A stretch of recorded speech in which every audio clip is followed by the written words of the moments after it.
जय गुरु जी।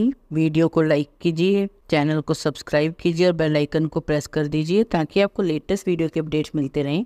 समय और शिक्षा का सही उपयोग ही व्यक्ति को सफल बना देते हैं। ना कभी भागें और ना ही कभी रुकें, बस हमेशा चलते रहें। यही एक विद्यार्थी की सफलता का मूल मंत्र है। जय गुरु जी। आज मैं आप सबके साथ जो सत्संग शेयर करूँगी वो आप सब में से एक हैं जिन्होंने हमारे साथ अपनी डिवाइन जर्नी शेयर करी है और हमें बहुत अच्छा लग रहा है कि आप सब हमें इतने प्यारे प्यारे सत्संग भेज रहे हैं। ऐसे ही निरंतर सेवा करते रहें। आज जो आप सत्संग सुनोगे वो विदुषा पराशर आंटी जी का, और आंटी जी ने हमारे साथ अपना बहुत ही अद्भुत सत्संग शेयर करा है। जैसा आंटी जी ने अपना सत्संग शेयर करा है वैसे ही आप सबके साथ इस सत्संग के माध्यम से मैं साझा करूँगी। और हमारी छोटी सी कोशिश है रहती है जो ये ब्लेस सत्संग हम आपको सुनाते हैं वो हर घर तक पहुँच सके और सब संगत सत्संग सुनने और ब्लेस हो सके।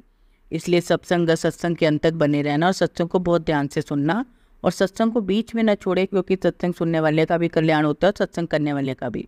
और हो सकता है जो आज आप सत्संग सुने उससे आपको अपने कई सवालों के जवाब मिल जाएं। तो चलिए सत्संग शुरू करते हैं। जय गुरु जी।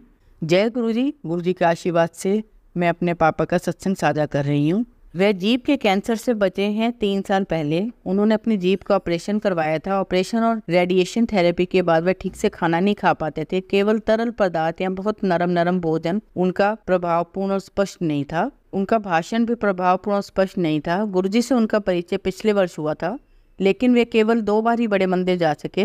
लेकिन वह घर पर नियमित रूप से उनके शब्द सुनते थे। इस साल वह जून में मुंबई आए, नियमित रूप से मुंबई मंदिर जा सके। हालांकि वह लंगर के प्रसाद के रूप में केवल चाय के साथ रोटी ही खा सकते थे, क्योंकि वह कुछ भी सख्त नहीं खा सकते थे। उन्होंने मुंबई में भी कई सत्संगों में भाग लिया। 18 जून को अंधेरी के स्कूल में सत्संग था जिसमें मेरे पिताजी शामिल हुए। जब वो उपस्थित थे तो एक सत्संग में राजेश अंकल ने कहा था कि जब मीठे के बारे में कैंटेरर के साथ मेन्यू तय किया तो उन्हें गुरुजी के आमरस रखने का संकेत मिला, लेकिन कैटरर ने यह कहते हुए मना कर दिया कि वह इसे नहीं बना सकते और उन्होंने दूसरी मिठाई बनाने का फैसला किया। उस रात संगत में से एक आंटी को स्वप्न आया जहाँ गुरुजी ने उन्हें आगामी सत्संग के लिए आमरस सेवा लेने के लिए कहा। फिर उन्होंने अपना सपना नीता आंटी जी से साझा किया और उन्होंने राजेश अंकल से पूछा कि कोई आमरस की बात चल रही है क्या। उन्होंने हाँ कहा। फिर उन आंटी को आमरस की सेवा मिल गई। अंकल ने कहा कि हमें नहीं पता कि यह आमरस किसी के लिए औषधि कैसे बनेगा और गुरुजी किसे ठीक करना है। अब जब लंगर आया तो मुझे पता था कि मेरे पिताजी केवल आमरस और रोटी ही ले सकते हैं, इसलिए मैंने एक सेवादार से मेरे पिता के लिए लंगर प्रसाद के रूप में केवल वही लाने का अनुरोध किया। फिर लंगर खाते समय उन्हें कटोरी आमरस और मिल गई। गुरुजी से आज्ञा लेकर हम घर आ गए। अगली सुबह लगभग 9 बजे मैंने अपने पिताजी से बात की और उनका भाषण अधिक स्पष्ट और समझने योग्य था। जो शब्द जो हम समझ नहीं पाते थे सब क्लियर बोल रहे थे। वह मुझ पर विश्वास नहीं कर सके, इसलिए मैंने अपने पड़ोसी को बुलाया। उसने भी कहा हाँ वाणी बहुत स्पष्ट है। तो यह स्पष्ट था कि गुरुजी ने उस दिन मुझे उन्हें आशीर्वाद दिया था। बहुत बहुत शुक्राना गुरुजी। जय गुरुजी। संगत जी, अब हम कमलेश आंटी जी का सत्संग सुनेंगे। जब आप आभारी होते हैं, जब आप देख पाते हैं कि आपके पास क्या है, आप अपने जीवन में आशीर्वाद के प्रवाह को खोल देते हैं। मैं एक घटना बताऊंगी जहां मुझे यह जानकर आश्चर्य हुआ कि गुरुजी महाराज को अतीत, वर्तमान और भविष्य के बारे में एक विचार है। वह व्यक्ति हैं जो हमें बुलाते हैं, इस व्यस्त दुनिया में बैठ के आयोजित करते हैं। क्योंकि मेरे अंकल वायुसेना में थे इसलिए वे समय समय पर सभी कमांडरों के साथ निरीक्षण के लिए जाते रहते थे। वह एक पायलट थे। ऐसे ही एक अवसर पर मुझे गुरुजी महाराज से मिलने के लिए जालंधर जाने का अवसर मिला। मुझे खुशी थी कि इस बार मुझे गुरुजी के साथ पूरे 4 दिन मिलेंगे। उन दिनों लैंडलाइन फ़ोन ही हुआ करते थे। मैंने फ़ोन से रिसीवर निकाला, उसे नीचे रख दिया ताकि हर समय फ़ोन से पता चलता रहे कि वह चालू हुआ। इसलिए मैंने बस ली और ISBT गई और फिर जालंधर गई और पूरे रास्ते गुरुजी के पास पहुंचने का इंतज़ार करती रही। मैं शाम को पहुंची। अगले दिन सुबह 9 बजे तक मैं जालंधर में गुरुजी के दरबार में थी। मैंने गुरुजी महाराज के साथ पूरे 3 दिन बिताए। समय प्रातः 9 बजे से रात्रि 9 बजे तक गुरुजी महाराज ने 3 दिन तक मुझे छोड़कर बाकी सभी को जल प्रसाद का आशीर्वाद दिया। इन 3 दिनों में मुझे एक बार भी जल प्रसाद नहीं दिया गया। चौथे दिन मैं गुरुजी महाराज के पास गई। मैंने गुरुजी महाराज को सिर झुकाया और उनसे दिल्ली जाने की अनुमति मांगी। गुरुजी महाराज ने मना कर दिया और मुझे अगले दिन जाने को कहा।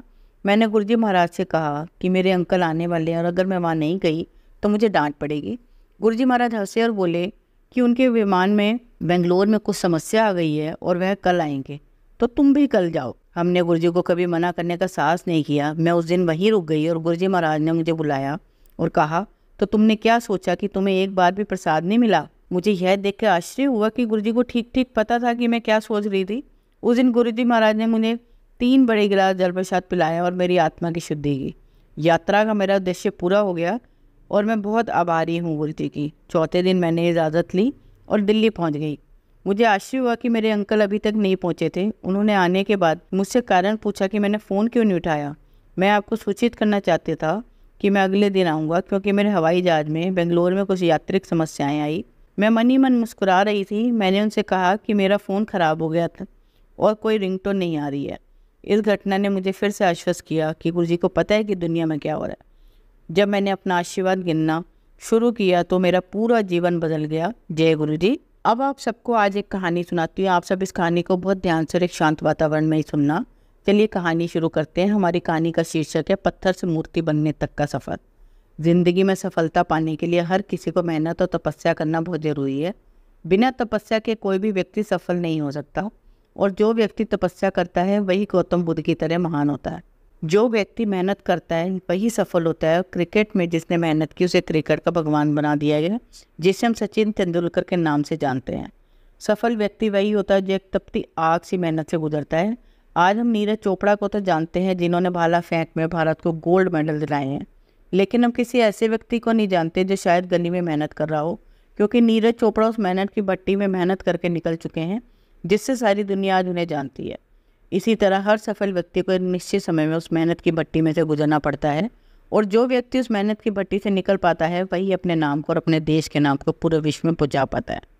हम देखते हैं कि एक पत्थर जिस पर हम विश्वास करते हैं उसे पूजा जाता है। फिर एक दूसरा पत्थर होता है जिससे हम भगवान पर चढ़ाने के लिए नारियल फोड़ते हैं। पत्थर तो एक ही होता है, लेकिन एक पत्थर छेनी हथौड़े की मार झेलकर भगवान बन जाता है और दूसरा छेनी हथौड़े की मार से टूट जाता है। लेकिन जिस पत्थर ने पहले दर्द को सह लिया उसको पूजा जाता है, और जिस पत्थर ने पहले दर्द को सहन नहीं किया उसके बाद में बार बार दर्द मिलता है। जिस पत्थर से हम नारियल तोड़ते हैं यह वही पत्थर होता है जो थोड़े दर्द से टूट जाता है। कई बार हम देखते हैं कि एक व्यक्ति बहुत सफल होता है और वही एक व्यक्ति असफल होता है। ऐसा क्यों होता है? इसके पीछे का सही कारण क्या होता है? जो व्यक्ति सफल होता है उसे देखकर कई लोग ये भी बोलते हैं कि उनकी किस्मत अच्छी थी, लेकिन उसके पीछे का संघर्ष कोई नहीं देखता। और आज की कहानी उन्हीं लोगों के लिए जो कहते हैं कि सफलता किस्मत से मिलती है। एक बार की बात है, एक खुशहाल पति पत्नी बाजार गए तो उन्होंने वहाँ एक बहुत ही सुंदर मूर्ति देखी। जो लड़की उस मूर्ति को खरीद लेती है और घर ले आती है, घर पर सभी लोग उस मूर्ति की तारीफ करने लगते हैं। वह लड़की उस मूर्ति की ओर देखकर कहती है कि यह मूर्ति दुनिया की सबसे सुंदर मूर्तियों में से एक है। इतने में उस मूर्ति से आवाज़ आती है, मैं तो सिर्फ एक मामूली पत्थर था, लेकिन पत्थर से मूर्ति बनने तक में मुझे बहुत सारी चुनौतियों का सामना करना पड़ा। क्या आप इस सफ़र के बारे में जानते हो?